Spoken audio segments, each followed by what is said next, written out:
Uwo mupfakazi ariko arahohoterwa muri segiteri ya Nyamitanga ya zone Ndava yitwa Jeanne d'Arc Nsengiyumva, ni umuvyeyi w'abana bane. Amakuru ava mu bamwegereye avuga ko intandaro y'uko guhohoterwa ari amafaranga y'umuzibukiro yahawe n'umugwiza atunga Nahumu. Ivyo bikaba vyabaye nyuma yaho uyo mugwiza atunga acishirije umuferege w'amazi mw'itongo ririmwo ibiterwa vy'uwo mupfakazi. Kuva ico gihe uwurongoye segiteri ya Nyamitanga n'uwahawe akazi ko guca uwo muferege baciye batangura kwigenza kuri uyo mupfakazi bamubwira ko umuzibukiro yaronse atari uwiwe. Ababanyi bavuga ko hari mu ntumbero yo kuwumurirako. Uyu munyagihugu aravyigana. Kugira umwanya rero nino saha umupfakazi ariko aratotezwa n'uwo mukuru w'umutumba wa Nyamitanga ari kumwe n'uwo mu engineer, kuko bakeneye kuraba ko ayo mafaranga boraba ingene bamunyanyasa kugira ngo bajye amafaranga y'uwo mupfakazi baza kumubwira ngo hari abandi bantu ngo babuze umuzibukiro ngo bavunike ko amafaranga ngo yarose ngo atarayi wiwe ahubwo arayabo bantu. Ubu aho bigeze rero uwo mupfakazi amaze kugira kwiterabwoba ridasanzwe.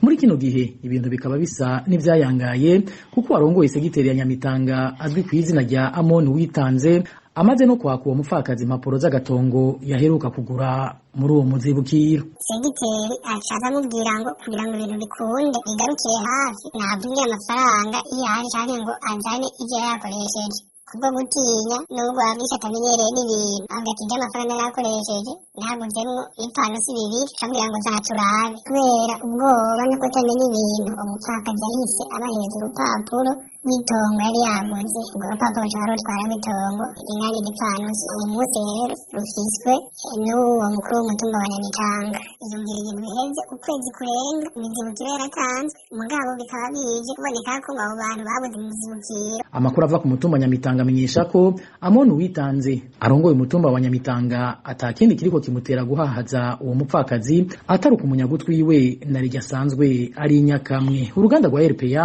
rwarondeye Amon Witanze arongoye umutumba wa Nyamitanga akaba atahakanye ayo makuru be n'ibimuvugwako, ariko yatwishuye ko uwo mupfakazi ari wari mu makosa kuko yiyanditse kw'itongo ritari igiwe.